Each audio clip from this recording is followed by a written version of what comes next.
¿qué es lo que hace que unas personas puedan llegar a practicar ese tipo de deportes y otras, por muchísimo que quisiéramos intentarlo, es imposible, no lo haríamos jamás?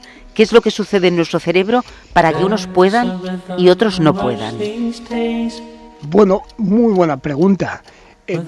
Digamos que esto entra directamente con cómo adquirimos el comportamiento, ¿no? El comportamiento lo podemos adquirir de dos maneras, bien directamente de los genes o bien con el ambiente, o bien como cada vez más se está demostrando con interacción de ambiente y genes. Ya en 1979 Zuckerman hablaba, si hablamos un poquito a nivel de los genes, hablaba de una predisposición genética a buscar sensaciones como un rasgo de personalidad, ¿sí? Lo consideraba un rasgo hereditario ligado al temperamento, ¿no? de estas personas buscadores continuas de emociones, ¿no? Lo correlacionaban y se está demostrando que hay una correlación con un nivel bajo, ¿vale? Por ejemplo, de recaptación, que es una bomba muy sencilla, es una bomba de recaptación de dopamina. La dopamina es la sustancia principal que entra en el cerebro para poder, generar este tipo de comportamientos, estar continuamente buscando emociones nuevas y superando situaciones de riesgo. Ese nivel bajo de esa bomba de recaptación que tienen estas personalidades hace que no tengamos tanta disposición de esta sustancia tan golosa, tan apetecible y tan rica que digamos que es como el caramelo, que funciona no solamente en deportistas de riesgo, sino en consumidores de drogas, en ejecutivos, grandes ejecutivos que están expuestos a situaciones de alto estrés y a la vez de alta recompensa. Eso produce a la segunda razón de cómo adquirimos el comportamiento, el ambiente. El ambiente influencia y mucho, porque el gen, ese rasgo de personalidad puedes tenerlo, pero si no lo expresas culturalmente, si alguien no te empuja a esa experiencia, pues ese gen no se expresa. Cuando un buscador de emoción, un deportista salta al vacío o corre a 200 kilómetros por hora por primera vez y no obtiene, esto es muy importante, no obtiene una caída en su primera experiencia, eso ¡pum!, rebota y revierte en una experiencia de euforia brutal, de placer, que le hace repetir. Y ese es el juego mental que entra en el sistema tan sencillo de recompensa. ¡Uy, qué placer, qué maravilla! Volvemos a empezar y a buscar nuevas cosas, porque también la dopamina, con el mismo estímulo y misma situación, pues no actúa tan a ese nivel como en la primera vez. Necesitamos variedad. A ver cómo si yo lo he entendido. ¿La dopamina es una hormona? No, ¿qué es? La dopamina es un neurotransmisor. Ajá. Son las sustancias necesarias para hacer una conexión en el cerebro. La hormona, digamos que está más subtalámicamente y tiene más que ver con el sistema endocrino. La hormona es lo que se genera. La hormona sería el cortisol. No sé si te suena el cortisol. Sí. Bueno, pues el cortisol y la testosterona son hormonas. La aldosterona también es otra hormona menos conocida, pero que funciona las tres relacionadamente. Digamos que esa producción de cortisol a través de una percepción de riesgo y de placer, de recompensa, porque no olvidemos que cuando alguien tiene miedo ya está generando dopamina. Y dopamina quiere decir que su cerebro está eléctricamente mandando impulsos de placer. Entonces el miedo también genera placer. Por eso el miedo es también atractivo, ¿vale? por otro lado. Y este es el componente diferencial. Mientras a un sujeto, hoy por ejemplo estábamos en la escuela de entrenadores hablando de cómo un entrenador o un jugador o cualquier deportista puede ver, ante una misma situación, puede ver una recompensa, posibilidad de meter gol, y otra ve la posibilidad de fallar. Y esto es importante porque marca la diferencia entre quien ve el placer o ve el castigo. O ve castigo, digamos, aversión, una consecuencia negativa. Y esto les diferencia a los deportistas de alto riesgo. Un velocista, digamos, de ciclismo que corre a 80 kilómetros por hora está viendo la capacidad de ganar, está viendo la caída. Uno que cae en salto base está viendo la euforia que desata esa sensación, ¿sí? Y eso prevalece sobre la sensación o la percepción de riesgo. Entonces, si por ejemplo la gente tiene poca o mucha dopamina, así ya al nacer, de entrada.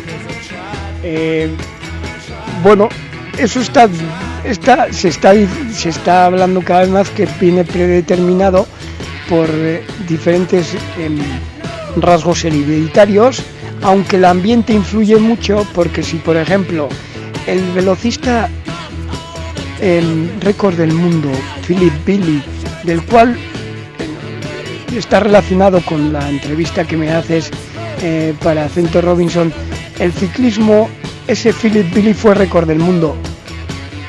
Es el padre de dos grandes esquiadores. Entonces el padre empuja. ¿Entiendes? No sé si respondo. Sí, que puede haber ya una predeterminación genética por el padre, pero además el ambiente, lo que posiblemente ha vivido ese niño. Correcto. Le ha influido también, evidentemente. Le influye y le marca. Kilian Jornet es un deportista que se somete a grandes riesgos constantemente, le conocemos, y hay que entender de dónde viene. Viene de nacer en un contexto de alta montaña, donde sus padres, como podemos ver en Correr o Morir, leer en el libro tan bueno que recomiendo, le enseñaron, digamos, a vivir esas experiencias como placenteras, experiencias de incertidumbre. Hizo un 4000, si mal no recuerdo, con 3 años, un 3000 con 3 años, nada más empezar a andar. Entonces ahí los padres... Creo que subía la pica de Stats, me parece que fue, ¿no? Que son 3140 metros así. Puede ser, creo que gracias, sí, gracias. Creo que es la pica, sí. Sí, creo que es la pica de Stats, sí, puede ser. Entonces, ahí está la transmisión de la pasión.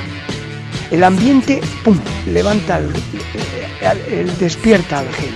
Incluso, si no tenemos el gen, también el ambiente va marcando, porque se demuestra que en estos casos el ambiente es más potente, ¿sí? Porque el ambiente va modelando el comportamiento. Y si tú ves un padre o un contexto cercano, familiar o amigos, que, oye, estos amigos saltan base, no les pasa nada, y mira como que viven, ¿entiendes? Eso no... Sí, uno se muere, pero ¿qué piensa el cerebro? El resto de los 5 de la cuadrilla no. Y ese es un motivador grande, la dopamina, que nos influye y nos, digamos, dirige hacia dos polos opuestos a veces. Uno hacia la vida, como el sexo, ¿vale? Porque la dopamina se genera cuando se tiene sexo, y otro opuesto a ponernos en peligro. Pero es una sustancia que ha estado toda la vida y en toda la evolución del ser humano para poder, digamos, sobrevivir, exponernos al riesgo. Es una ventaja evolutiva porque nos proporciona felicidad, libertad, nos pone a conocernos mejor, nos pone a la acción, nos pone a superación. Gracias a esa dopamina somos lo que somos. Hemos conseguido lo que hemos conseguido, gracias a conquistar nuestros propios límites, nuestros propios riesgos. Y esa sensación es brutal, porque nos pone en la superación y en la evolución constante. Nos hace estar vivos. Y esa sensación es tan brutal que llega a ser adictiva. ¿Y en qué momento tiene uno que decir, tiene que saber parar y tiene que saber decir, bueno, hasta aquí he llegado, este es mi límite? Buena pregunta, la pregunta del millón. Bien, digamos, hay alpinistas que mueren en la montaña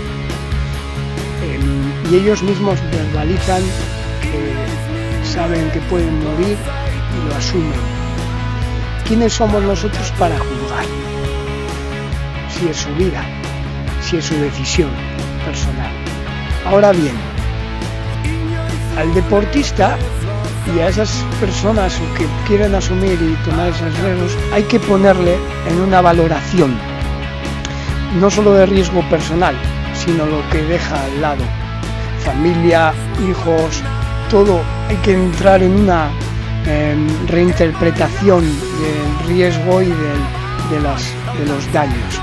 Por eso, digamos que la baja recaptación de dopamina tiene un pico mayor en adolescencia y está relacionada a la impulsividad y va bajando según vamos teniendo mayor edad, ¿sí? Porque vamos haciendo una valoración más global. Y en esto es donde es bueno que trabaje el psicólogo deportivo para hacer una valoración más global de los riesgos. Antes de que sea demasiado tarde. Porque entiendo que todos tenemos un límite. Todos tenemos un límite que es donde no podemos controlar, ¿vale?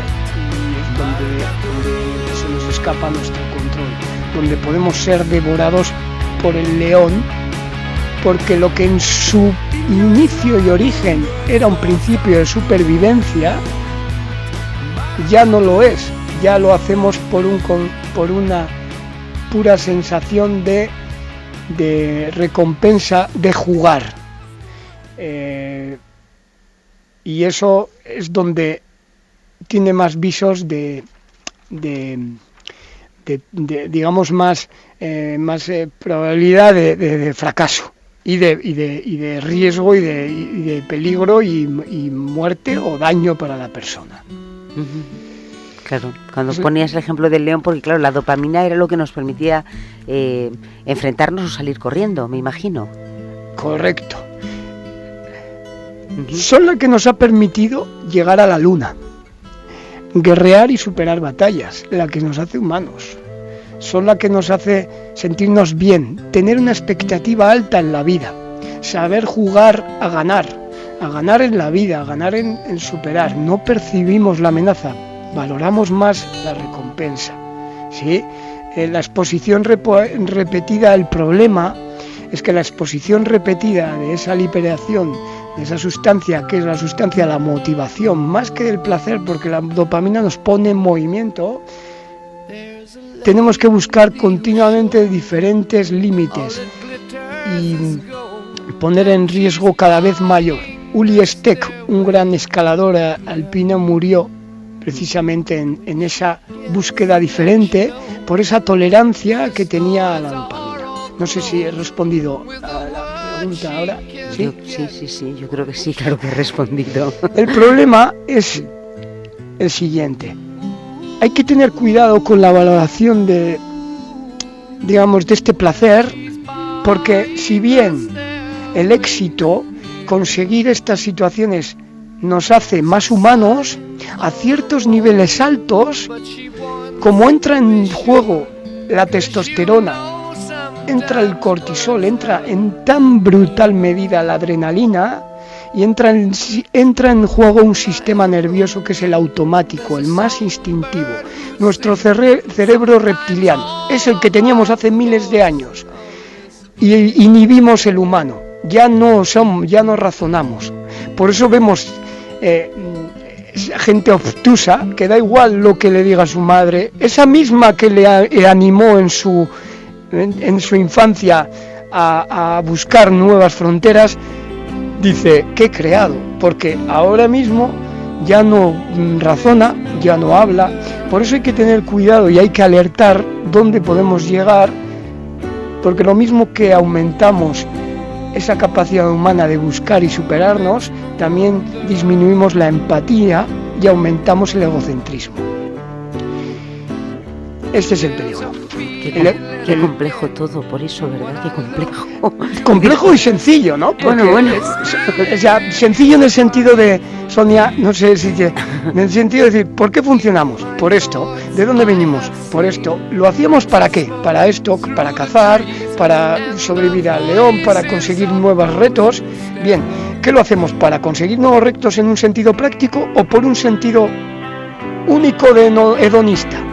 Del placer y administrarme, ¿sabes? Venga, chutes de cocaína, venga, esto, pum, pum, pum. Esa es la clave y la diferencia. Y es importante analizarla, verla, y las personas cercanas a estos sujetos, a estos deportistas, a estos grandes campeones. Decía Kilian Jornet que él no se considera un héroe. Y lo dijo con Buenafuente, una gran entrevista, que él no es para nada un héroe, él es un egoísta. Ahí está, esa es la definición y la autoconciencia clara. Yo no soy héroe, héroe es una madre o un padre que saca adelante su familia, un bombero que se pone en riesgo su vida para los demás, ¿entiendes? Sí, pero sí. Yo para mí mismo un héroe, no, por favor, a mí no me sigáis. Sí, claro. Qué interesante. bueno, como la vida misma, ¿no? Exactamente. Somos únicos en nuestra en la especie. Gracias a esto hemos podido superar y llegar a lo que hemos sido. Y somos capaces de lo mejor con esto y de lo peor. Claro, como todo hay que saber utilizarlo. Correcto, claro. Lo mismo que uno puede, el que ha guerreado las batallas, al riesgo, adicciona a eso, claro. A la adrenalina, y eso hay que saber un poquito anticiparse, a que no lleguemos a que nos desborde. Pues Aitor, muchísimas gracias por tu tiempo, por haber corrido tanto para llegar a Radio Bilbao. Bueno, me va la marcha también y me gusta correr, soy corredor y soy un buscador de sensaciones también, pero bueno, gracias, que vamos creciendo y vamos equilibrando con el principio de realidad. Gracias a vosotros por dar una puerta y una ventana a la psicología. La psicología deportiva además es una especialidad, yo creo que bastante olvidada y muy necesaria. Bueno, cada vez más se va contemplando. Sí. Sobre todo se va reconociendo, una vez que vamos desmontando el mito de que la psicología habla de la psique, del alma, ese concepto aristotélico que era como la místico, ¿no? Algo que no se puede medir, algo que no se puede cuantificar, que no se puede hablar de ciencia, y cada vez la ciencia va demostrando que todo eso que era místico pues tiene una traducción química, como decía Punset, el gran divulgador de la psicología, Eduardo Punset. Eso tiene una traducción en física y química. El cerebro es parte de nuestro cuerpo y parte de nuestra historia. Es el órgano rector. Pues Aitor, muchísimas gracias. Con permiso del corazón, que ese es el que... El corazón es otro. Cada vez se está demostrando más que tiene neuronas y tiene un sistema cerebral independiente. Por eso digo, uy, qué curioso, cómo nos movemos por la razón, más por el corazón. Ojalá. Ojalá. Sí. La vuelta al corazón, al amor, es el que nos librará del ego. Eso, la verdad es que sí que es importante. Sí, la empatía, el pensar en los demás, en muchas cosas, ¿no? En todo lo que nos rodea, en no ser tan egocéntricos, ¿no? Pero claro, claro, porque un deportista de alto riesgo y deja a 2 niños huérfanos, eso es una pregunta. Entonces hay una valoración. No hay que entrar en juicios morales, no, yo creo que eso no es el camino, pero hay que entrar en valoración de, por lo menos de reflexión, de decir, eso, lo que dice empatía, estás dentro de una sociedad, ¿no? Dentro de un sistema, dentro de una familia, de unos lazos afectivos, que eso se rompen, ¿no? Y bueno, y se puede hacer las dos cosas, pero bueno, calibrando. Eso es. Equilibrando. Sí. Equilibrando. Muy bien, pues Aitor, muchísimas gracias. Un abrazo.